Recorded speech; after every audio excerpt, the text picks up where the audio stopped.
Hi students, in our previous lecture we have seen position time graphs, that is xt graphs.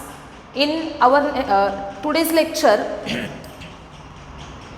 hi students, in our last lecture we have seen about the position time graphs, such as they are called as xt graphs, in which position of a particle is taken along y-axis and time is taken along the x-axis. Here position is dependent quantity and time is independent quantity, and we have seen the different cases of the position time graphs, such as first was the particle as rest, second was particle moving with constant velocity, increasing velocity and decreasing velocity, and third case was the particle is moving with variable velocity, that is it is in non-uniform motion, and the next case was the particle is in oscillatory motion.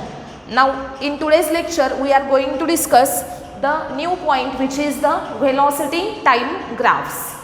In velocity time graphs, velocity depends on time. So velocity depends on time, so velocity is called as the dependent quantity and time is called as the independent quantity, and independent quantity is taken along the x-axis and dependent quantity is taken along the y-axis. So velocity is taken along the y-axis and time is taken along the x-axis. In this case also there are different cases. In that, first case is particle is moving with constant velocity. Particle is moving with constant velocity. आता ही जी केस आहे xt graph मध्ये, position time graph ज्या वेळेस आपण बघितला त्याच्यामध्ये आपण काय पाहिलं, तर पहिली केस अशी होती की ज्याच्यामध्ये पोझिशन कॉन्स्टंट आहे, म्हणजे पार्टिकल हा रेस्टमध्ये आहे, बरोबर. म्हणजे फर्स्ट केसमध्ये आपण तिकडे काय बघितलं, तर पोझिशन टाइम ग्राफ आहे आणि त्याची पोझिशन पहिल्यांदा कॉन्स्टंट आहे. ओके, मग सेम तसंच इथे व्हेलॉसिटी टाइम ग्राफ आपण बघतोय आणि व्हेलॉसिटी वर्सेस टाइम हा ग्राफ आहे, त्याच्यामुळं पार्टिकलची व्हेलॉसिटी कॉन्स्टंट असेल फर्स्ट केसमध्ये. Particle is moving with constant velocity. Okay, जर असं असेल तर या कंडिशनमध्ये ग्राफ कसा येईल बघा. इथे या ग्राफमध्ये टाइम असेल एक्स ॲक्सिसवर, त्यानंतर व्हेलॉसिटी असेल वाय ॲक्सिसवर, आणि पर्टिक्युलर एका व्हॅल्यूला व्ही नॉट, सपोज मी ही व्हॅल्यू आहे असं समजते, आणि या व्हॅल्यूला पार्टिकलची व्हेलॉसिटी ही कशी आहे, कॉन्स्टंट आहे. म्हणजे टाईम काय होतो, इन्क्रीज होत जातो, पण पार्टिकलची व्हेलॉसिटी कशी आहे, through out the motion constant आहे. सपोज तुम्ही टाईम टी नॉटपर्यंत गेलात, म्हणजे 0 to t0 किंवा 0 to t एवढा जरी टाईम इन्क्रीज झाला तरी देखील पार्टिकलची व्हेलॉसिटी बदलते का, नाही. इनिशियली सपोज 1 सेकंड टाईम आहे, त्यावेळेस इथं व्हेलॉसिटी इथं सपोज 5 मीटर पर सेकंड असेल. 1 सेकंड टाईमला व्हेलॉसिटी आहे 5 metre per second. Suppose time झाला 2 सेकंड तर व्हेलॉसिटी 5 मीटर पर सेकंदच आहे. त्यानंतर टाईम झाला सपोज 10 सेकंड तरी पण व्हेलॉसिटी किती आहे, 5 मीटर पर सेकंड. याचा अर्थ काय, तर इथं काय होतं आहे, तर पार्टिकलची जी व्हेलॉसिटी आहे तो टाईम कितीही इन्क्रीज झाला तरी इन्क्रीज होत नाही. त्याची व्हॅल्यू कशी आहे, तर कॉन्स्टंट आहे थ्रू आउट द मोशन. आता एक्सटी ग्राफमध्ये सुद्धा आपण फर्स्ट केस अशीच बघितलेली होती आणि त्याच्यामध्ये आपण असं म्हटलं होतं की त्या ग्राफचा स्लोप किती होता, 0 होता. मग सेम तसंच याच्यामध्ये सुद्धा असेल बघा. स्लोप ऑफ द ग्राफ किती असणार आहे, dy अपॉन dx, हा स्लोपचा फॉर्म्युला असतो dy अपॉन dx. मग आता वाय ॲक्सिसवर इथं कोण आहे, व्हेलॉसिटी आहे, म्हणजे वायच्या ऐवजी व्ही टाकायचा dv, अपॉन एक्स ॲक्सिसवर कोण आहे बघा, एक्स ॲक्सिसवर आहे टाईम, मग dv अपॉन dt, म्हणजे स्लोप इज इक्वल टू काय येतो, dv अपॉन dt येतो. आणि change in velocity with respect to time म्हणजे काय असतं, ॲक्सेलरेशन, बरोबर की नाही. म्हणजे या ग्राफचा स्लोप जो आहे तो आपल्याला कोणती क्वांटिटी रिप्रेझेंट करतो, ॲक्सेलरेशन रिप्रेझेंट करतो, बरोबर. मग आता या ग्राफसाठी वाय ॲक्सिसवर होणारा चेंज म्हणजेच काय, व्हेलॉसिटीमध्ये होणारा चेंज हा किती आहे, 0 आहे ना. म्हणजे या पर्टिक्युलर केससाठी चेंज इन व्हेलॉसिटी किती आहे, 0 आहे. मग 0/dt करा, आन्सर किती मिळेल, 0 मिळेल. म्हणजे या ग्राफसाठी स्लोप किती येतो, 0 येतो. स्लोप 0 आहे, पण स्लोप रिप्रेझेंट काय करतो, ॲक्सेलरेशन. स्लोप 0 असेल तर ॲक्सेलरेशन किती आलं, 0 आलं. म्हणजेच जर पार्टिकल हा कॉन्स्टंट व्हेलॉसिटीनं मूव्ह होत असेल तर त्या केसमध्ये VT ग्राफ जो आहे, आता हा जो व्हेलॉसिटी टाईम ग्राफ आहे त्याला आपण शॉर्टमध्ये VT ग्राफ असं म्हणू शकतो. मग VT graph for a particle moving with constant velocity, हा जो ग्राफ आहे हा कसा येतो, it is a straight line which is parallel to the time axis or it is a straight line parallel to the x-axis. Okay, slope of the graph is equal to dy upon dx, which represents dv upon dt, which is the acceleration. Here for this graph the acceleration is 0 because slope of the graph is 0. Slope 0 आहे, त्याच्यामुळे आपल्याला ॲक्सेलरेशनची value किती मिळते, 0 मिळते. म्हणजे इथे लक्षात काय ठेवायचं या ग्राफसाठी, VT ग्राफचा स्लोप फाइंड आउट केला तर आपल्याला ॲक्सेलरेशन मिळतं आणि XT ग्राफचा स्लोप फाइंड आउट केला तर आपल्याला व्हेलॉसिटी मिळते. लक्षात आलं, XT ग्राफ म्हणजे पोझिशन टाईम ग्राफ, त्याचा स्लोप फाइंड आउट करा, काय मिळते आपल्याला, व्हेलॉसिटी मिळते. आणि जर तुम्ही व्हेलॉसिटी टाईम ग्राफ आहे, VT ग्राफ आहे आणि त्याचा स्लोप काढला तर तो स्लोप आपल्याला कोणती क्वांटिटी रिप्रेझेंट करतो, ॲक्सेलरेशन. ओके, हे सगळ्यांच्या लक्षात आलं आहे का बघा. ही होती first case, particle is moving with constant velocity. आता मला सांगा, कॉन्स्टंट व्हेलॉसिटीनं मूव्ह होतो याचा अर्थ काय, हे मोशन कसलं आहे, युनिफॉर्म मोशन आहे. मग युनिफॉर्म मोशन असेल आणि त्याचा VT ग्राफ विचारला तर तो असा असणार आहे. आलं लक्षात सगळ्यांच्या. आणि व्हेलॉसिटी टाईम ग्राफमध्ये स्लोप 0 आहे म्हणजे ॲक्सेलरेशन 0 आहे. आणि ऑब्व्हियसली आपल्याला माहिती आहे जर पार्टिकलची व्हेलॉसिटी कॉन्स्टंट आहे तर त्या मोशनला आपण युनिफॉर्म मोशन असं म्हणतो. आणि या मोशनमध्ये पार्टिकलचं ॲक्सेलरेशन हे किती असतं, तर 0 असतं. ओके, आता नेक्स्ट सेकंड केस आपण बघूयात. आता फर्स्ट केस कोणती पाहिली आपण, particle is moving with constant velocity. Okay, आता नेक्स्ट केस असेल particle is moving with constant acceleration. Okay, आता कॉन्स्टंट काय आहे बघा, पार्टिकलचं ॲक्सेलरेशन कॉन्स्टंट आहे. म्हणजेच काय, पार्टिकलच्या व्हेलॉसिटीमध्ये होणारा change with respect to time हा कसा आहे, कॉन्स्टंट आहे. बरोबर, ॲक्सेलरेशनचा फॉर्म्युला काय असतो आपला, dv/dt असा फॉर्म्युला असतो ना. जर a ची व्हॅल्यू कॉन्स्टंट असेल तर आपण काय म्हणतो की dv/dt हा रेशो कसा आहे, कॉन्स्टंट आहे. बरोबर, याचा अर्थ काय की या व्हेलॉसिटीमध्ये होणारा चेंज, dv म्हणजे काय, चेंज इन व्हेलॉसिटी, dt म्हणजे काय, टाईम. म्हणजे व्हेलॉसिटीमधला change with respect to time जो आहे तो कसा आहे, कॉन्स्टंट आहे. म्हणजे सपोज एका सेकंदात व्हेलॉसिटी 1 मीटर पर सेकंदनं इन्क्रीज झाली तर त्याच्या पुढच्या एका सेकंदात व्हेलॉसिटी कितीनं इन्क्रीज होणार, 1 मीटर पर सेकंदनेच. म्हणजे ईच सेकंदला व्हेलॉसिटी कितीनं इन्क्रीज होती आहे, 1 मीटर पर सेकंद. सपोज एखादा पार्टिकल आहे 1 to 10 सेकंद म्हणजे 10 सेकंद त्यानं काय केलं, मोशनमध्ये आहे, तो ट्रॅव्हल करतोय. जर 1 to 2 म्हणजे पहिल्या एका सेकंदात त्याची व्हेलॉसिटी 5 मीटर पर सेकंदने इन्क्रीज झाली तर 2 to 3 म्हणजे 2 सेकंद टू 3 सेकंद या टाईममध्ये सुद्धा व्हेलॉसिटी कितीनं इन्क्रीज होईल, 5 मीटर पर सेकंदनी. सेम असंच 10 सेकंदापर्यंत म्हणजेच 9 to 10 म्हणजे 9 सेकंदपासून 10 सेकंदपर्यंत जाईपर्यंत. ओके, म्हणजे ह्या एका सेकंदात त्याची व्हेलॉसिटी कितीनं इन्क्रीज होते, 5 मीटर पर सेकंद. म्हणजे इथं काय होतं आहे तर पार्टिकलची व्हेलॉसिटी मोशन चालू झाल्यापासून कंटिन्युअसली काय होते, इन्क्रीज होते आणि व्हेलॉसिटी इन्क्रीज होते. म्हणूनच तिथे प्रेझेंट काय आहे, ॲक्सेलरेशन प्रेझेंट आहे. जर पार्टिकलची व्हेलॉसिटी इन्क्रीज झाली तर ॲक्सेलरेशन आहे, व्हेलॉसिटी डिक्रीज झाली तर निगेटिव्ह ॲक्सेलरेशन आहे, त्याला आपण रिटार्डेशन असं म्हणतो. आणि व्हेलॉसिटी कॉन्स्टंट राहिली तर ॲक्सेलरेशन 0 आहे. बरोबर. मग आता आपण इथे एक्झाम्पल काय बघतोय की पार्टिकल हा कॉन्स्टंट ॲक्सेलरेशननी मूव्ह होतोय. मग आता कॉन्स्टंट ॲक्सेलरेशन आहे याचा अर्थ काय, वेलॉसिटी कॉन्स्टंटली काय होते, इन्क्रीज होती आहे. म्हणजे त्याचा इन्क्रीजिंग रेट जो आहे तो कसा आहे, कॉन्स्टंट आहे.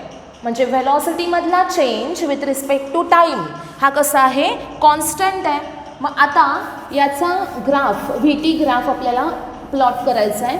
काय येईल बघा, इथं एक फर्स्ट ग्राफ आपण काढूया. It is velocity versus time.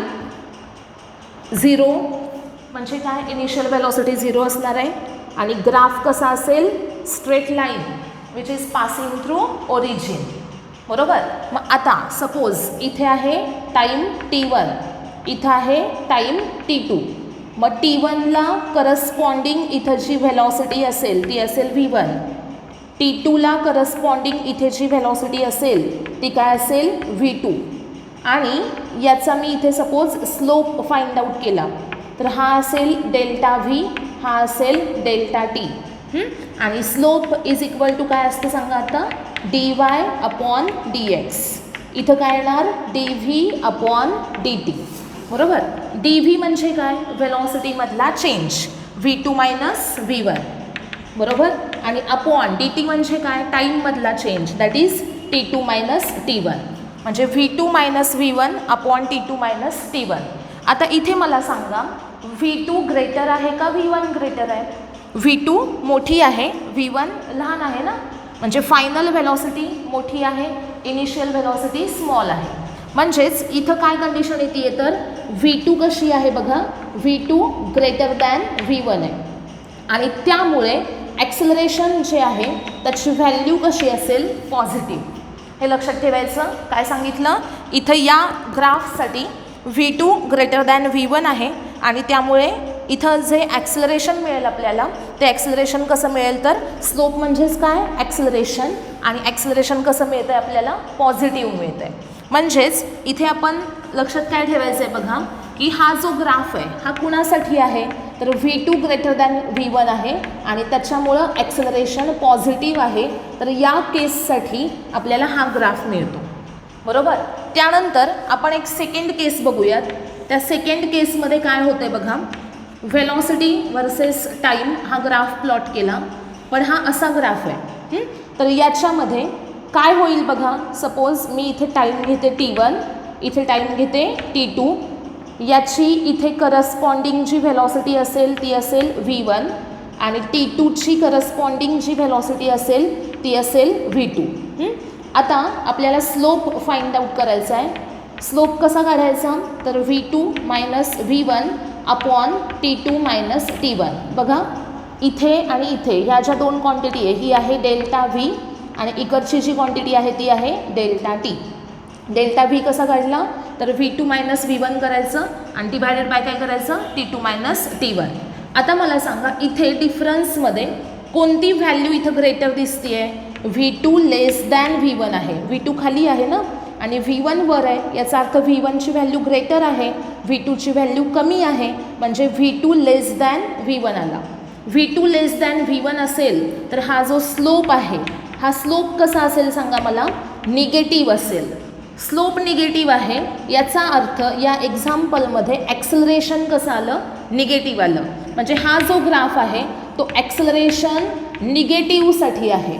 बरोबर. मग आता या दोन ग्राफवरून आपल्याला काय समजतं तर बघा हा जो स्लोप आहे मी हा इथे या टाईम इंटरवलसाठी फाइंड आउट केला. सपोज मी T2 पासून T3 पर्यंत असा एक वेगळा टाईम इंटरवल घेतला आणि याच्या करस्पॉन्डिंग व्हॅल्यूजमध्ये असा स्लोप फाइंड आउट केला. इथे असेल डेल्टा V, इथं असेल डेल्टा T. पण कोणत्याही दोन पॉईंटमध्ये तुम्ही स्लोप फाइंड आउट करा. या ग्राफ्ससाठी स्लोपची व्हॅल्यू कशी असेल, कॉन्स्टंट असेल. कोणत्याही दोन पॉईंटमध्ये स्लोप फाइंड आउट केला तर तो स्लोप जो आहे तो कसा असेल, सेम असेल. स्लोप इंडिकेट काय करतो, ॲक्सेलरेशन. स्लोप कॉन्स्टंट राहतो याचा अर्थ काय की ॲक्सेलरेशनची व्हॅल्यू कॉन्स्टंट आहे. बरोबर. आणि आपला एम तोच आहे ना की कशाचा ग्राफ काढायचा आहे, कॉन्स्टंट ॲक्सेलरेशनचा. मग या ग्राफचा स्लोप कुठेही कोणत्याही दोन पॉईंटमध्ये चेक करा. तो स्लोप जो आहे तो सेम असेल, त्याच्यावरून आपल्याला काय समजतं तर ॲक्सेलरेशन कोणत्याही 2 पॉईंटमध्ये सेम आहे, याचा अर्थ पार्टिकल हा कसा मूव्ह होतो आहे तर कॉन्स्टंट ॲक्सेलरेशननी. पण इथं ॲक्सेलरेशन पॉझिटिव्ह आहे, म्हणजे याच्यामध्ये 2 केसेस असतील, particle is moving with constant positive acceleration आणि सेकंड केस असेल particle is moving with constant negative acceleration.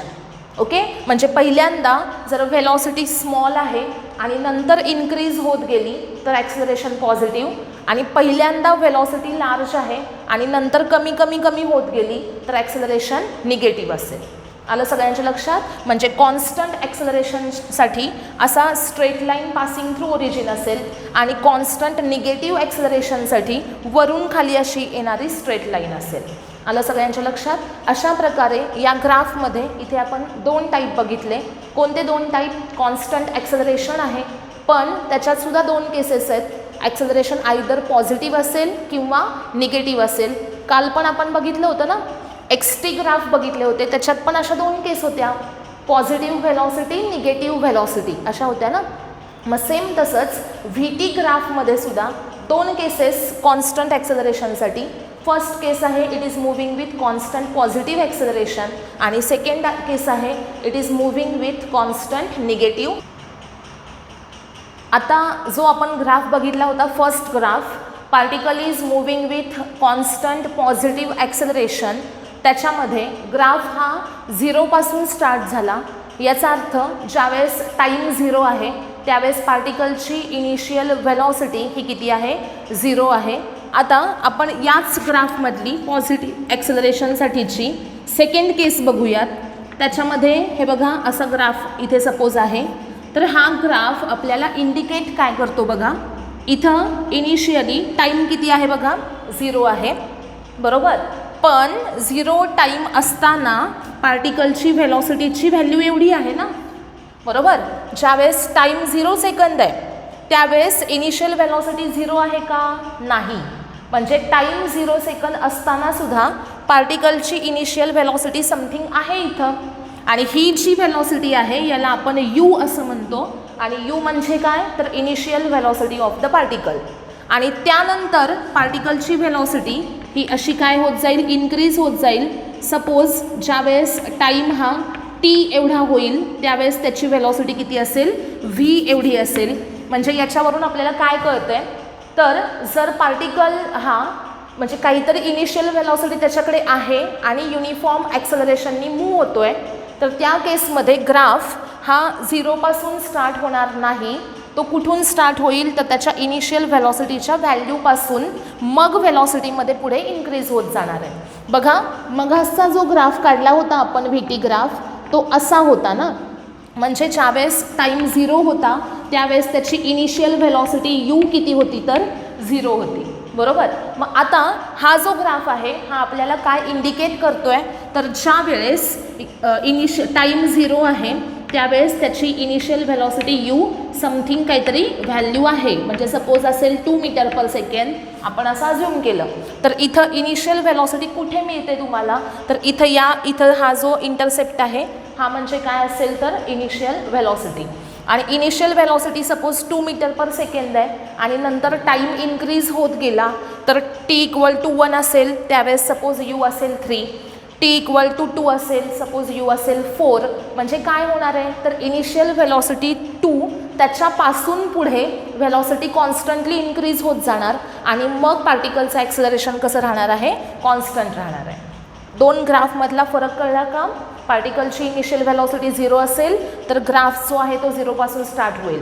पण पार्टिकलची इनिशियल व्हेलॉसिटी काहीतरी असेल समथिंग तर मग ग्राफ 0 पासून स्टार्ट होणार नाही, तर त्या इनिशियल व्हेलॉसिटीपासून स्टार्ट होईल आणि मग कॉन्स्टंट ॲक्सेलरेशन असेल.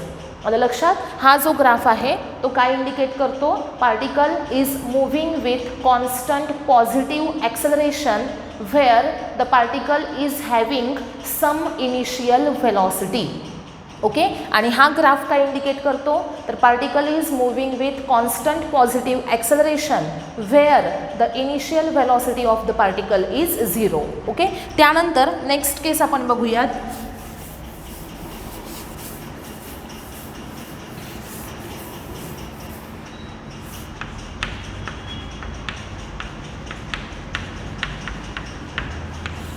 नेक्स्ट केस आहे बघा, particle is moving with variable acceleration.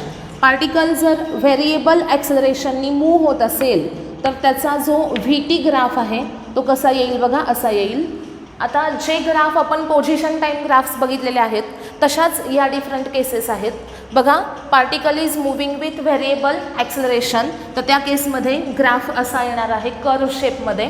आणि जर तुम्ही या पर्टिक्युलर सपोज इथून या 0 पासून इथंपर्यंतचा टाईम, सपोज मी हा टाईम T2 घेते आणि इथे असणारा टाईम सपोज T1 आहे, हा T1 आहे आणि इथे असणारा जो टाईम आहे हा असेल सपोज T2.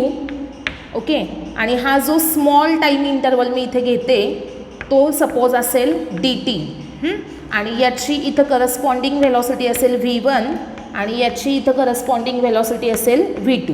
नीट लक्ष द्यायचं आहे. काय ड्रॉ केलं आहे मी इथे, तर व्हेलॉसिटी टाईम ग्राफ ड्रॉ केला आहे. कोणासाठी? Particle is moving with variable acceleration. पण याच्यामध्ये नीट लक्ष द्या काय आहे, T1 टाईम जो आहे त्या टाईमला व्हेलॉसिटी आहे V1, T2 टाईम जो आहे त्या पॉईंटला व्हेलॉसिटी आहे V2. जर तुम्ही याचा स्लोप फाइंड आउट केला V2 - V1 upon T2 - T1, त्याची व्हॅल्यू समथिंग आपल्याला मिळाली तर ती काय रिप्रेझेंट करते, तर T1 to T2 या टाईमसाठी ॲक्सलरेशनची व्हॅल्यू किती आहे. ओके, सपोज मी हा टाईम इंटरवल न घेता याच्यापेक्षा कोणता तरी मी वेगळा टाईम इंटरवल घेतला. सपोज मी इथून इथंपर्यंतचा हा टाईम इंटरवल घेतला, तर यांच्या करस्पॉन्डिंग ह्या ज्या व्हेलॉसिटीज आहेत यांच्यातला डिफरन्स घ्या, ह्या टाईममधला डिफरन्स घ्या आणि मग तुम्हाला इथून इथं पोहोचण्यासाठी जे ॲक्सलरेशन आहे त्याची व्हॅल्यू मिळेल. म्हणजेच व्हेरिएबल ॲक्सलरेशनचा जो ग्राफ आहे कर्व शेप, त्याच्यामध्ये कोणत्याही 2 पॉईंटमध्ये तुम्ही काढलेली स्लोपची व्हॅल्यू जी आहे ती कशी असते, डिफरंट असते. डिफरंट पॉईंट घ्या, बरोबर, तो कोणतेही 2 डिफरंट पॉईंट घ्या तुम्ही आणि त्या 2 पॉईंट्समध्ये स्लोप फाइंड आउट करा ग्राफचा. तो स्लोप प्रत्येक 2 पॉईंटसाठी डिफरंट असणार आहे आणि स्लोप डिफरंट आहे म्हणजेच काय, तर पार्टिकलचं ॲक्सलरेशन हे ओव्हर टाईम T कसं आहे तर डिफरंट आहे. So we can say that particle is moving with variable acceleration. आता आपल्याला एक इथे फाइंड आउट करायचं आहे. मी इथे काय केलं आहे बघा, T1 हा टाईम आहे, T2 इथला टाईम आहे. DT म्हणजे एक छोटासा टाईम इंटरवल घेतला. DT म्हणजे काय घेतलं मी, जसा हा T1 पासून T2 पर्यंत असा मोठा टाईम इंटरवल आहे तसा या टोटल टाईममधला मी एकदम छोटासा टाईम इंटरवल घेतला ज्याला आपण DT असं म्हणतो. DT is the smallest infinitesimally small time interval. Okay, मग DT या टाईम इंटरवलमध्ये सपोज आता हा जो टाईम इंटरवल आहे तो इतका स्मॉल आहे की त्या पॉईंटला व्हेलॉसिटीमधला चेंज हा कसा असेल, निग्लिजिबल असेल. सपोज मी खूपच कमी टाईम इंटरवल घेतला आणि बघितलं की व्हेलॉसिटीमध्ये चेंज किती होतो आहे, तर तो चेंज कसा असेल सांगा मला, स्मॉल असेल ना. जेवढा टाईम जास्त तेवढा चेंज व्हेलॉसिटीमध्ये जास्त असणार आहे.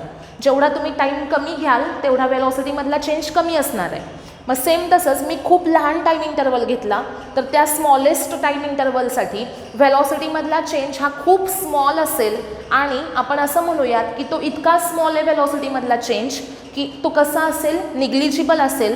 आणि आपण असं अज्युम करूयात की हा इतका स्मॉल टाईम इंटरवल आहे की त्यासाठी व्हेलॉसिटीमधला चेंज हा निग्लिजिबल आहे आणि त्यामुळे आपण असं म्हणूयात इथे की पार्टिकलची व्हेलॉसिटी या स्मॉल टाईम इंटरवलसाठी कॉन्स्टंट राहिलेली आहे आणि त्या वेळेस DT या टाईमसाठी त्याची व्हेलॉसिटी सपोज किती असेल, V एवढी असेल. ओके, तर आता मला सपोज या कर्वच्या खाली जो एरिया आहे, ही जी कर्व आहे या कर्वच्या खाली T1 पासून T2 पर्यंत बघा, T1 पासून T2 पर्यंत ही जी कर्व आहे या कर्वच्या खाली एनक्लोज्ड असणारा हा जो एरिया आहे तो एरिया मला फाइंड आउट करायचा आहे.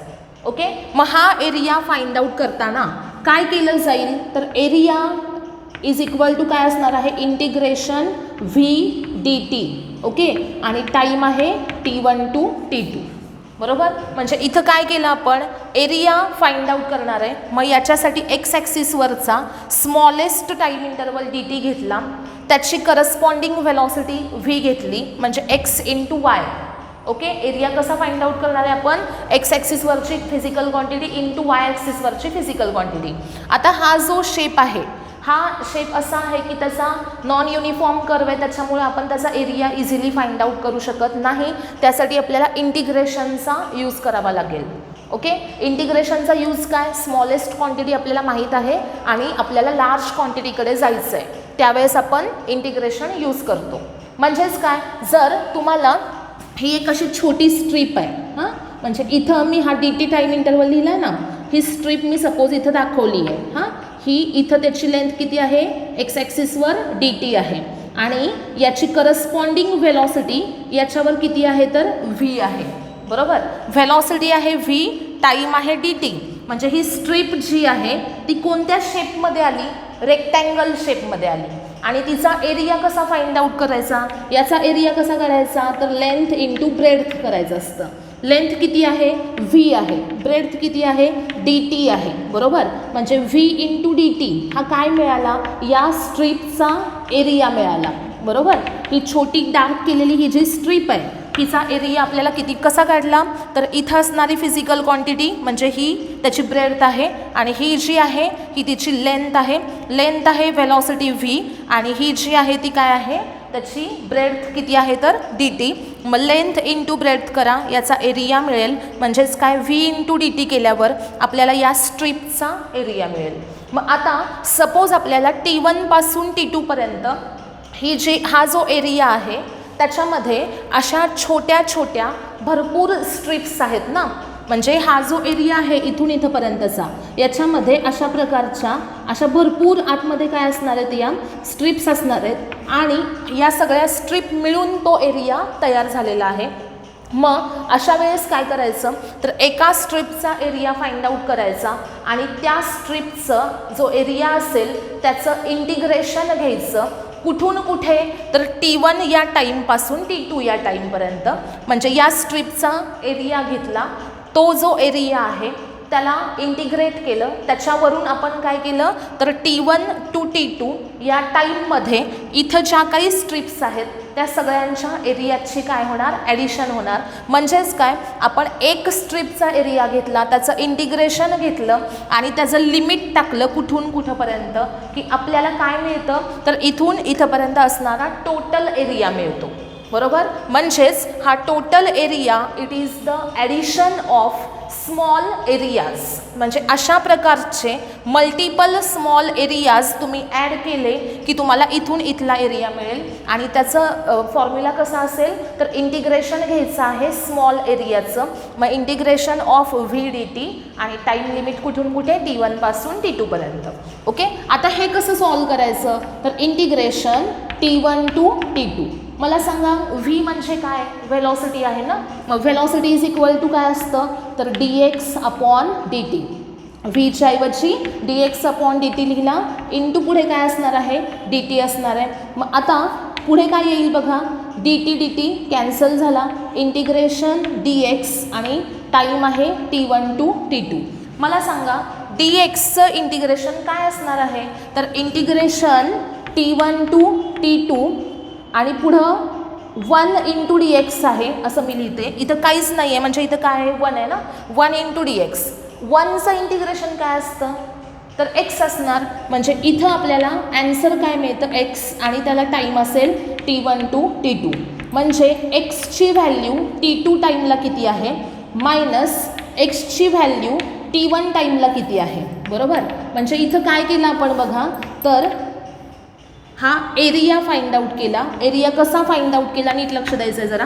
हा एरिया आपण फाइंड आउट करतोय, व्हीची value dx upon dt put up केली इंटू dt कॅन्सल झाला, इंटिग्रेशन dx आला, dxचं इंटिग्रेशन म्हणजे 1 dxचं इंटिग्रेशन आहे, 1चं इंटिग्रेशन x असेल आणि त्याला लिमिट आहे T1 टू T2. म्हणजे आपण काय करणार तर एक्सची व्हॅल्यू T2 टाईमला किती आहे ती घ्यायची मायनस एक्सची व्हॅल्यू T1 टाईमला किती आहे ती घ्यायची, higher limit minus lower limit. म्हणजे position of particle at time T2 minus position of particle at time T1. x म्हणजे काय, पोझिशन आहे. Position of particle at time T2 minus position of particle at time T1. याच्यावरून आपल्याला काय मिळेल, area मिळेल. मग मला सांगा पार्टिकलची पोझिशन T2 या टाईमला काय आहे आणि पार्टिकलची पोझिशन T1 या टाईमला काय आहे, यांच्यामधला डिफरन्स घेतला तर पोझिशनमधला चेंज म्हणजे पार्टिकलनी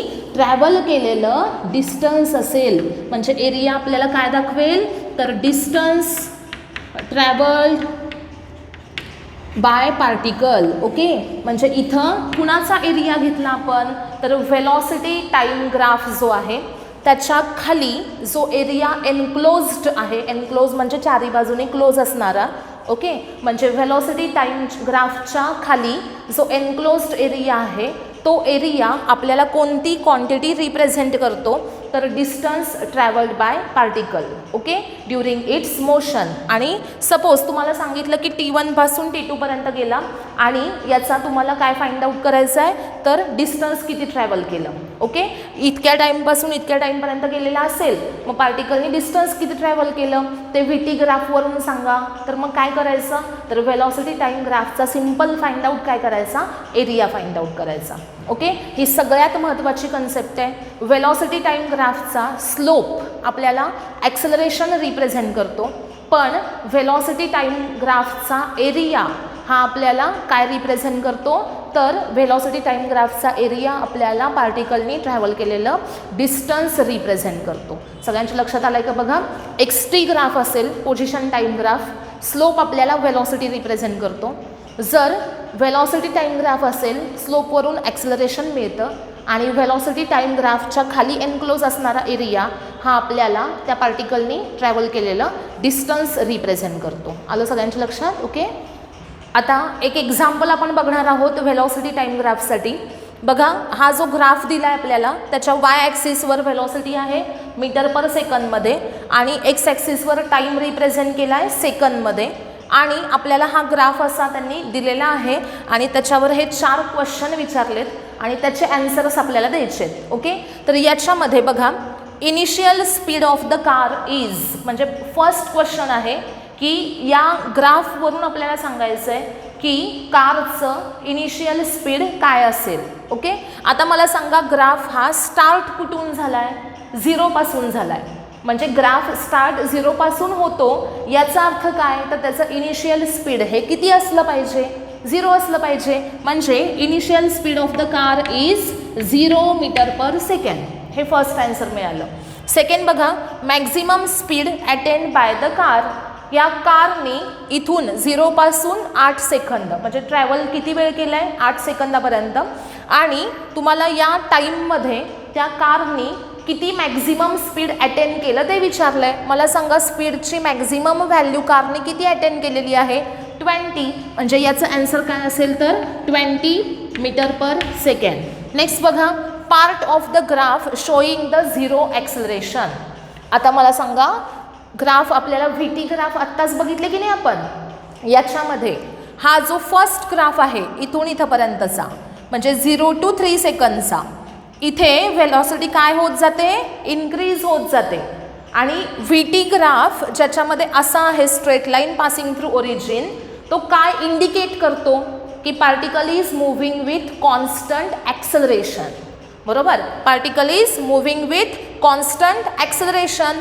बरोबर, म्हणजे हा जो ग्राफ आहे हा इंडिकेट करेल काय कॉन्स्टंट आहे, कॉन्स्टंट पॉझिटिव्ह ॲक्सेलरेशन. बरोबर, VT ग्राफमध्ये बघा तुम्ही, VT ग्राफ जर असा असेल तो काय इंडिकेट करेल, तर व्हेलॉसिटी कॉन्स्टंटली इन्क्रीज होती आहे म्हणजे ॲक्सेलरेशन पॉझिटिव्ह आहे आणि ॲक्सेलरेशन कॉन्स्टंट आहे. आता O to A इंडिकेट करतं आहे कॉन्स्टंट पॉझिटिव्ह ॲक्सेलरेशन.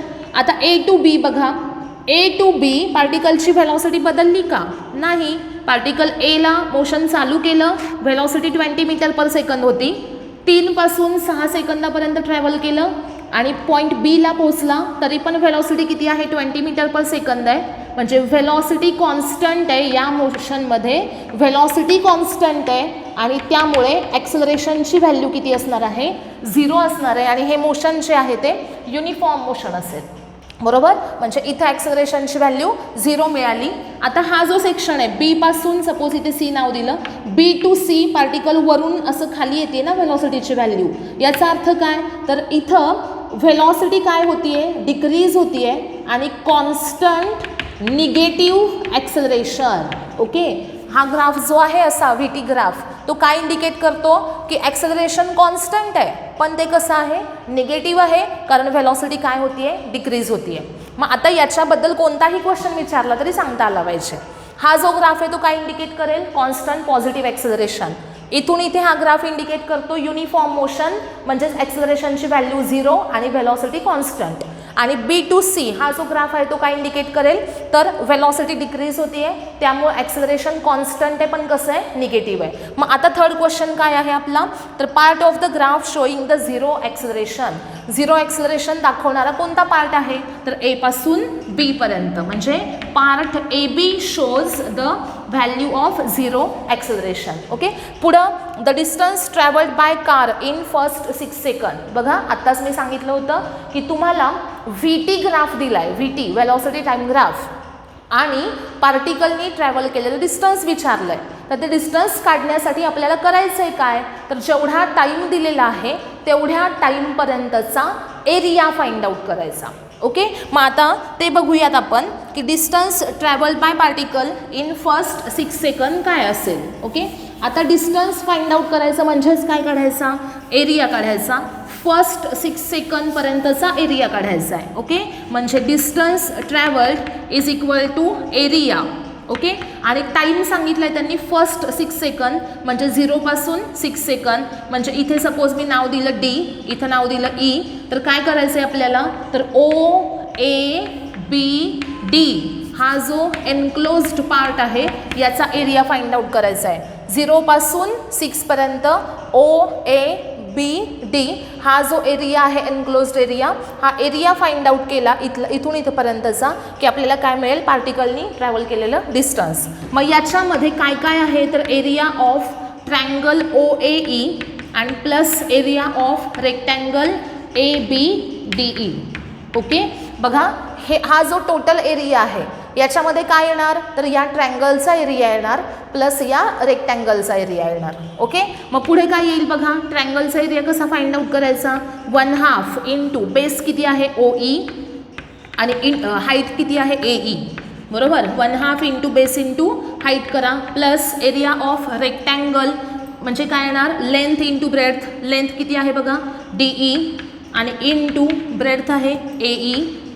ओके, पुढं काय येईल बघा, 1/2 इंटू ओ ई किती आहे 3, ए ई किती आहे 20 आणि प्लस काय असेल डी ई किती आहे 3 to 6 म्हणजे किती आलं हे डिस्टन्स 3 आलं, इंटू ए ई हाईट किती आहे बघा 20. म्हणजे पुढे काय येईल, तर हे 20ला 2 डिव्हाइड करा, 10 आले, 10 इंटू 3 30 आले, प्लस 20 इंटू 3 60 आले, म्हणजे ॲन्सर किती आलं 90 मीटर. म्हणजे पार्टिकलनी 0 to 6 एवढ्या टाईम इंटरवलमध्ये डिस्टन्स किती ट्रॅव्हल केलं, 90 मीटर एवढं डिस्टन्स ट्रॅव्हल केलं. ओके, म्हणजे वेलॉसिटी टाईम ग्राफ दिलाय आणि तुम्हाला विचारलं आहे पार्टिकलनी ट्रॅव्हल केलेलं डिस्टन्स काय, तर सिम्पली काय फाइंड आउट करायचा, एरिया फाइंड आउट करायचा. जर तुम्हाला इथं पार्टिकलनी 0 to 8 सेकंदमध्ये किती डिस्टन्स ट्रॅव्हल केलं विचारलं असतं तर तुम्हाला काय करावं लागलं असतं, तर ह्याचा एरिया काढायचा या ट्रँगलचा प्लस रेक्टँगलचा एरिया आणि प्लस या ट्रँगलचा एरिया. सपोज तुम्हाला विचारलं असतं 0 to 3 सेकंद डिस्टन्स किती ट्रॅव्हल केलं तर फक्त या ट्रँगलचा एरिया काढला असता. आलं लक्षात, म्हणजे गिव्हन टाईममध्ये डिस्टन्स किती ट्रॅव्हल केलं तर त्या टाईमपर्यंत एनक्लोज असणारा त्या ग्राफचा एरिया. ओके, सगळ्यांच्या लक्षात आलं का बघा, आज कोणता पॉईंट आपण कव्हर केलेला आहे, व्हेलॉसिटी टाईम ग्राफ्स. ओके.